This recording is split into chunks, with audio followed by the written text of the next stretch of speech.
Olá, amigos do programa Crescer na Fé. Mais uma vez estamos aqui para partilharmos juntos a respeito da Palavra de Deus. Nosso convite é que você permaneça conosco, deixe o seu like, faça o seu comentário. Se você não for inscrito, se inscreva no canal, compartilhe, permita que a Palavra de Deus possa chegar a muito mais pessoas que nesse tempo necessitam de luz, necessitam de orientação, de fé, de esperança, como todos nós, não é verdade? Então convidamos você a ficar conosco e hoje, de uma maneira muito gratificante, né, por ter você aqui, nós vamos comentar também o Evangelho de São Marcos, um evangelho muito interessante para que a gente possa conhecer um pouco mais de Jesus Cristo.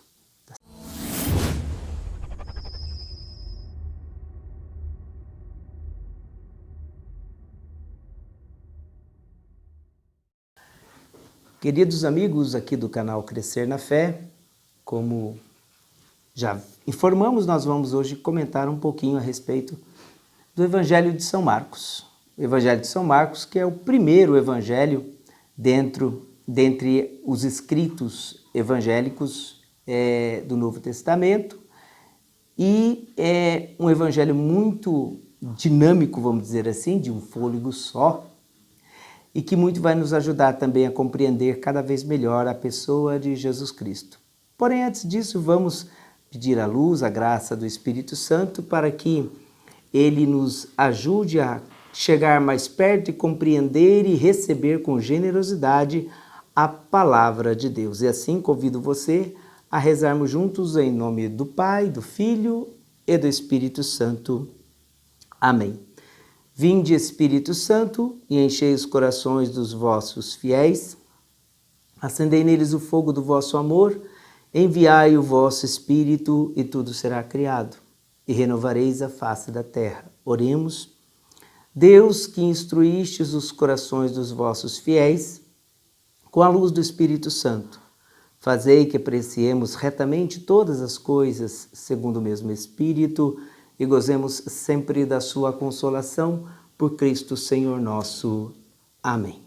Pedindo também a intercessão daquela que é o exemplo, né, a ícone para nós do discípulo perfeito de Jesus, que ela nos ajude a acolher também com generosidade a palavra plantada em nossos corações. Ave Maria, cheia de graça, o Senhor é convosco. Bendita sois vós entre as mulheres, bendito é o fruto do vosso ventre, Jesus.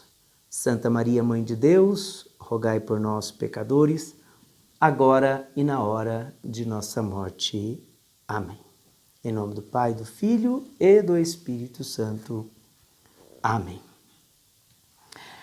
Prezados, o Evangelho de São Marcos, então, tema do nosso comentário de hoje, é um evangelho com 16 capítulos, o mais curto em termos de, digamos, de escrita, de capítulos dentro do gênero evangelhos.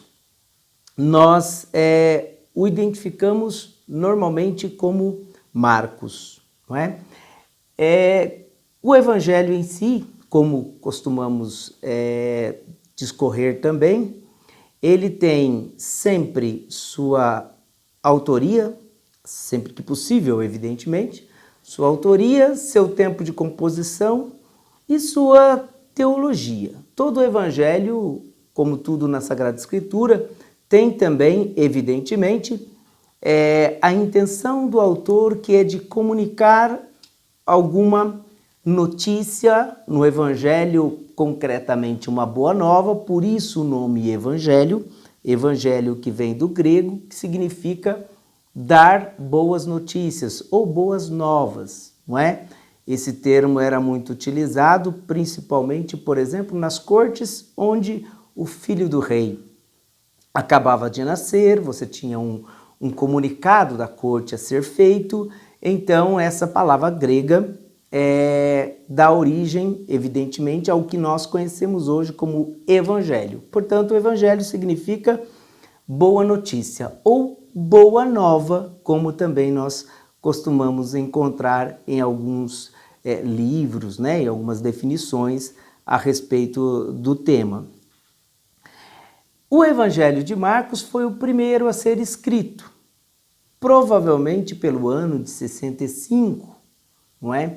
Um marco que normalmente nos ajuda a datar os evangelhos, segundo os pesquisadores, estudiosos, é exatamente quando nós temos alguma coisa mais exata relacionada ao período da destruição do Templo de Jerusalém. Por quê? Porque essa é uma data já bem definida, que foi no ano 70 depois de Cristo. Portanto, os livros que normalmente não falam muito desse tema ou não abordam de uma maneira mais direta, significa dizer que eles bem provavelmente foram escritos antes deste período, porque senão teriam falado a respeito disso, não é? Dessa destruição e tudo mais. Agora, o Evangelho de Marcos, então, foi, a partir desses critérios, ele é datado muitas vezes pelo ano de 65. Há algumas considerações também que podem levá-lo a um pouco mais tarde, né? Porque não é só uma coisa que define aí a data do Evangelho, mas são vários outros fatores. O tipo de linguagem, não é? Os termos que são usados para saber a localização onde ele foi escrito, não é? Por exemplo, o Evangelho de Marcos, muito o atribuem a Roma, e também, normalmente, vamos encontrar algumas abordagens que colocam o Evangelho como, na verdade, um relato a partir dos ditos ou dos ensinamentos de Pedro ao seu filho amado Marcos, não é? Porque na carta Pedro assim se dirige a um jovem, né, que seria então João Marcos, mas enfim, o que é importante para a gente mais ou menos entender, foi o primeiro evangelho a ser escrito e ele vem sob a autoria de Marcos, não é? Um jovem, que dentro do próprio Evangelho, como costumamos também perceber, nós não encontramos diretamente o autor, mas algumas pistas do que pode nos levar à sua autoria. No caso do Evangelho de Marcos, um detalhe interessante que nos remete a uma possível identificação do seu autor, nós o encontramos lá no capítulo 14 deste Evangelho. No capítulo 14, no versículo 51, tem um detalhe que só esse Evangelho nos traz. O que leva os pesquisadores a identificarem, a partir daí, este Evangelho com este personagem que aqui, então, é descrito. Veja bem, acompanhe comigo então aí no capítulo 14, lá no versículo 51. Nós já estamos no tempo em que Jesus vai ser preso pelo Sinédrio, né, pelos guardas do templo, e aí tem o seguinte relato: enquanto Jesus ia sendo preso, um jovem o seguia, e sua roupa era só um lençol enrolado no corpo, e foram agarrá-lo. Ele, porém, deixando o lençol, fugiu nu. Veja, esse detalhe meio despretensioso para muitos de nós pode indicar que essa testemunha desses acontecimentos pode estar por trás da autoria do primeiro evangelho. E daí identificá-lo com o jovem Marcos, não é? O jovem João Marcos de Atos também, que, por exemplo, vai ter uma situação meio similar quando Paulo, na sua viagem missionária, é acompanhado de Barnabé, e Marcos é primo de Barnabé, e eles vão fazer essa missão em conjunto. Porém, dada a dificuldade da missão, os perigos e tudo mais, faz com que esse jovem ainda ele desista de continuar na missão juntamente com Barnabé e Saulo, né, na época, resultando inclusive que numa segunda jornada missionária de Paulo, ele vai, na verdade, se recusar a ser acompanhado deste jovem. Por quê? Porque ele teria então abandonado a missão num primeiro momento. E isso nos leva a ter um conjunto de coisas que talvez nos remeta a esse jovem Marcos. E de fato era um muito jovem. Inclusive no final, na carta a Timóteo, se você acompanhou conosco, Paulo vai se referenciar a esse jovem novamente, né, dado passado o tempo. Paulo vai dizer, manda vir comigo o João Marcos, ou Marcos, porque ele me é muito útil. O tempo se encarrega de amadurecer as pessoas, não é? Então tudo isso nos leva a prever, ou pelo menos a crer que a autoria deste evangelho seja um jovem que acompanhava Jesus, não é? Embora não fosse não tivesse entre os 12, fosse os mais próximos, mas ele acompanhava porque aqui diz para nós que um jovem o seguia. Então, evidentemente, ele era próximo daquele grupo. Há quem diga que, inclusive, a casa onde Jesus teria celebrado a ceia fosse exatamente a casa dele, né, desse jovem. Mas, enfim, o que esse versículo aqui, para voltar ao texto, nos indica? Que só alguém que tivesse, de fato, participado, fosse o personagem deste episódio, poderia se ater a esse detalhe e inserir este detalhe no seu relato. Então essas considerações nos remetem a acreditar aí sob a autoria do Evangelho de Marcos, não é? Bom, mas isso é um dos detalhes do Evangelho.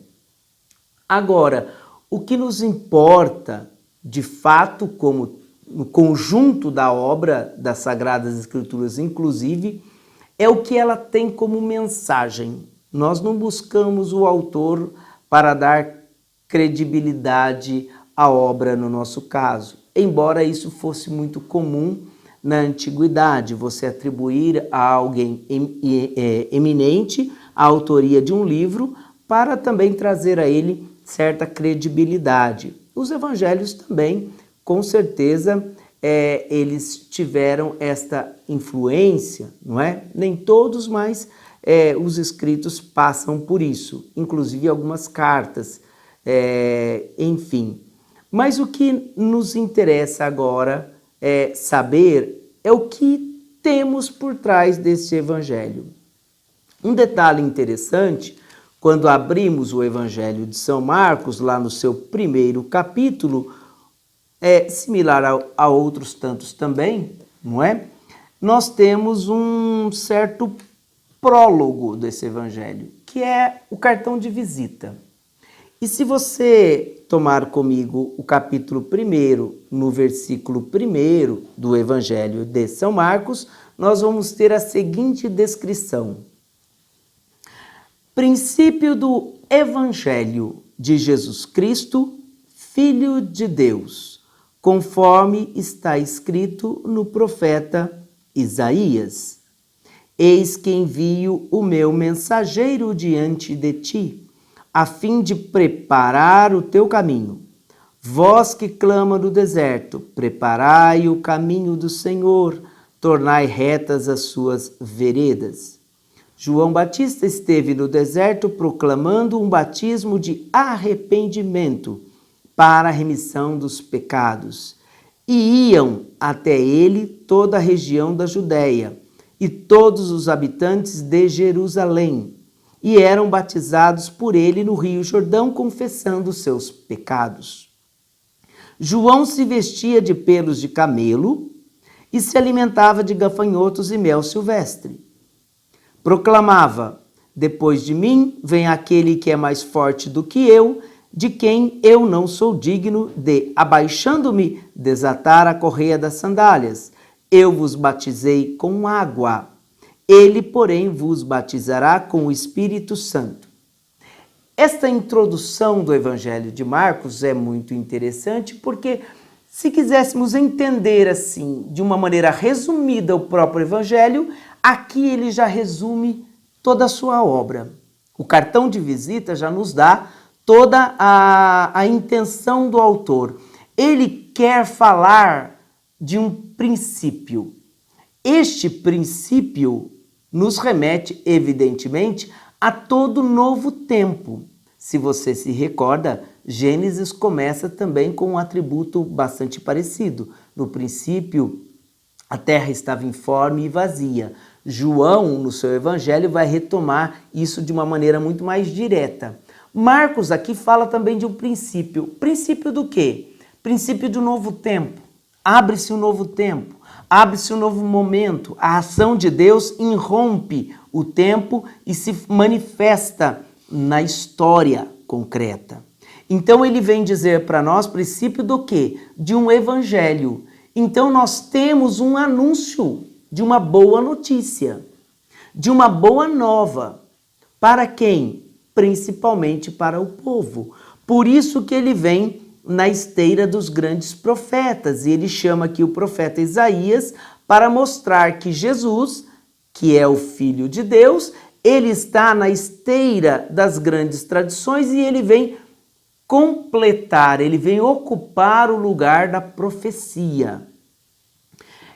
Acho muito interessante uma analogia que o nosso Papa Emérito Bento XVI faz com relação a esta composição sobre antigo e novo, não é? Ou primeiro e segundo, é que, na verdade, eles são complementares e eles estão numa sequência até que lógica. O antigo como palavra em espera e o novo como palavra em realidade. Aquilo que era esperado agora se torna realidade. Veja, a semente que desabrocha. Então significa dizer que temos a mesma raiz. O Evangelho não simplesmente fecha o tempo do Antigo ou do Primeiro Testamento. Não, ele vem trazê-lo à sua plenitude. Por isso, princípio do Evangelho. Evangelho, boa notícia de quem? Jesus Cristo, ele fala, ele dá um título a esse personagem. Ele é Jesus Cristo. Além de ser Jesus Cristo, ele é o Filho de Deus. Jesus Cristo significa dizer que este foi o escolhido de Deus, ou ungido de Deus.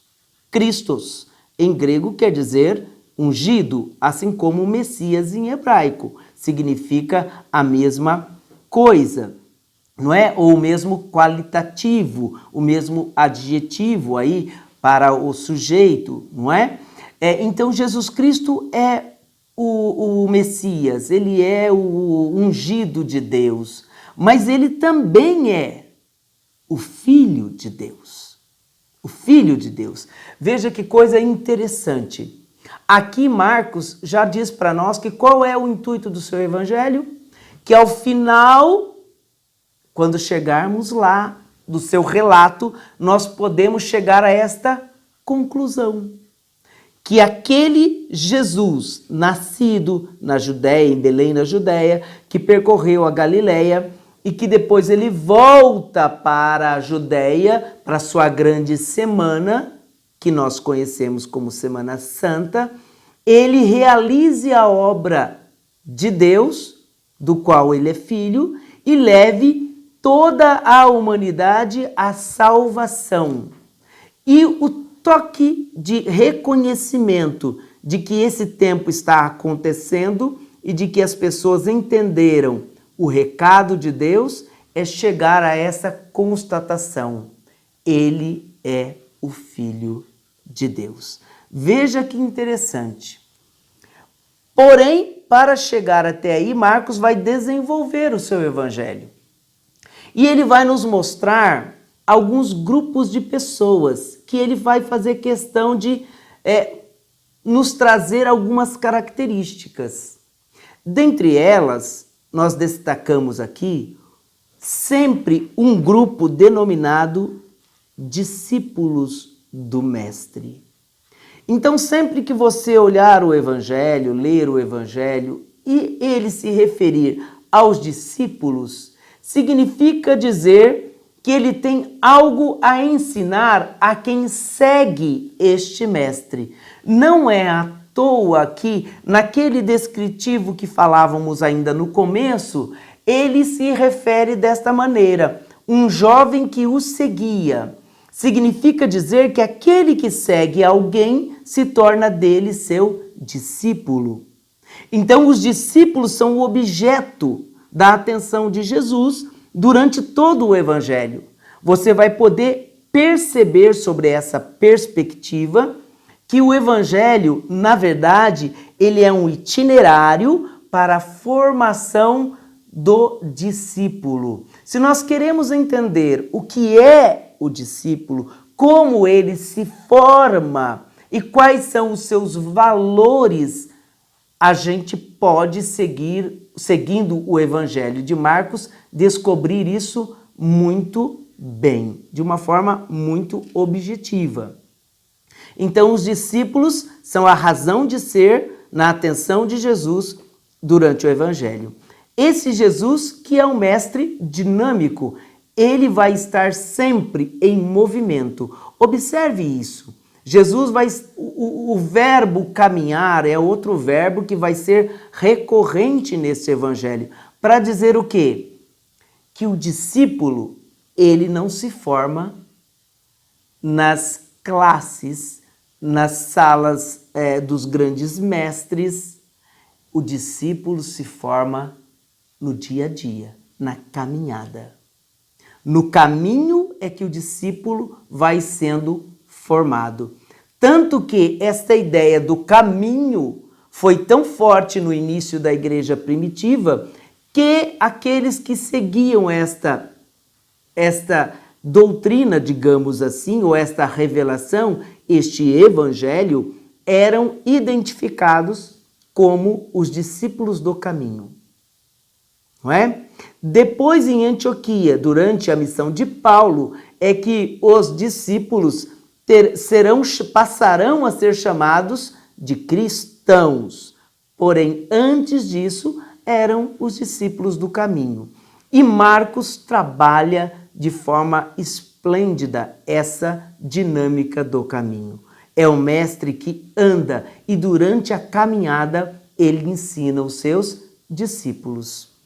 Fato interessante para nós, olhando o Evangelho de Marcos, um marco temporal importantíssimo está exatamente no seu capítulo 8, quando nós temos o relato ali da profissão de fé de Pedro. Veja, acompanhe comigo. No capítulo 8, no versículo 27, nós temos o seguinte e fundamental relato no Evangelho de Marcos. Jesus partiu com os seus discípulos para os povoados de Cesareia de Filipe. E no caminho, veja a presença da palavra caminho, perguntou aos seus discípulos: quem dizem os homens que eu sou? Eles responderam: João Batista, outros Elias, outros ainda um dos profetas. Perceba você que em nenhuma das respostas bate com a afirmação do primeiro versículo do Evangelho. Evangelho de Jesus Cristo, Filho de Deus. Esta é a identificação de Jesus. E quando Marcos coloca aqui no capítulo 8 a pergunta fundamental de Jesus, quem sou eu? É para revelar que as pessoas não tinham ideia de quem era ele. Fazia uma ideia meio embaçada, né? Nublada a respeito dele. Mas o Evangelho quer buscar essa resposta, quer identificar-se com isso. E veja na sequência, Jesus inverte a pergunta e diz: e vós? Porque ele está falando com os discípulos. E vós? Perguntou ele, quem dizeis que eu sou? Pedro respondeu, tu és o Cristo. Aí nós percebemos que a resposta bate com a introdução do Evangelho. Ou seja, veja a dinâmica do Evangelho. Ele nos apresenta Jesus e agora o desafio do discípulo é caminhar com ele e chegar a essa constatação. Pedro chega a essa constatação, porém, por uma via ainda não personalíssima. Olha só, então proibiu-os severamente de falar a alguém a seu respeito. O que acontece logo em seguida? Por que ele proíbe?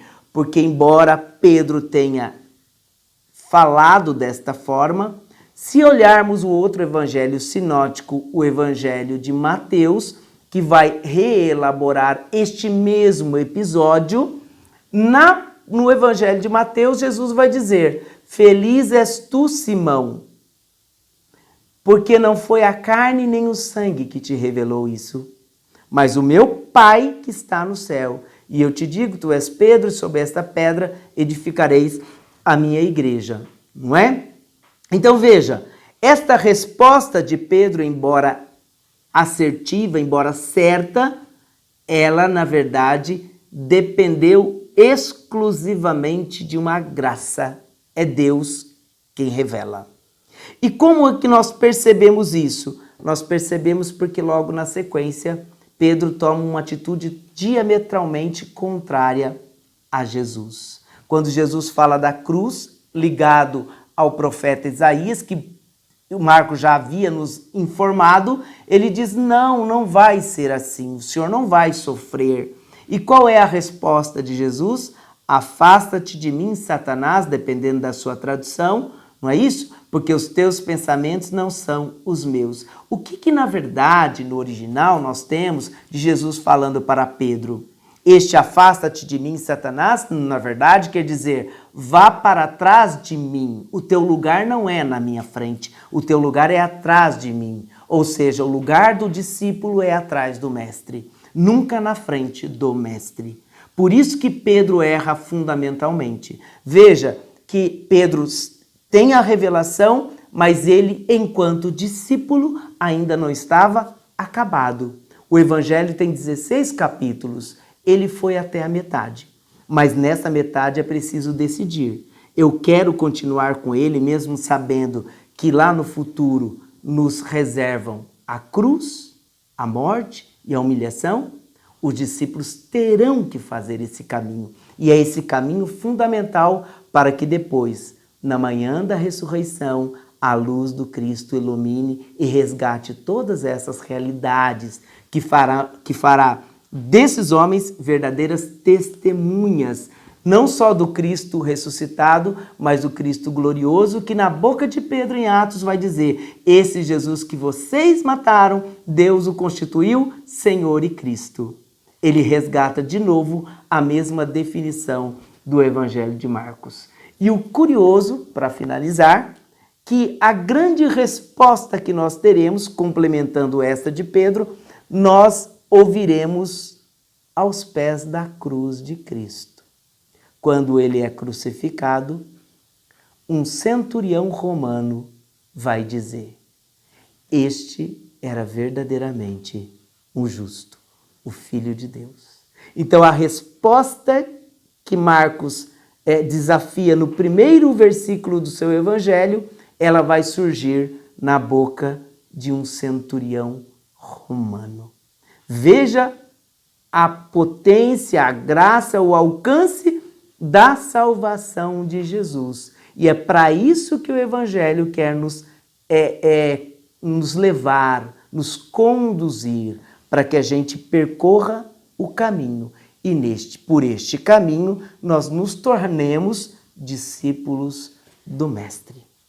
Que você possa fazer um mergulho em toda essa riqueza do Evangelho de São Marcos e possa deixar que essa palavra de Deus também forme todos nós como verdadeiros discípulos de um único Mestre, nosso Senhor Jesus Cristo, o Filho de Deus. E até o nosso próximo vídeo.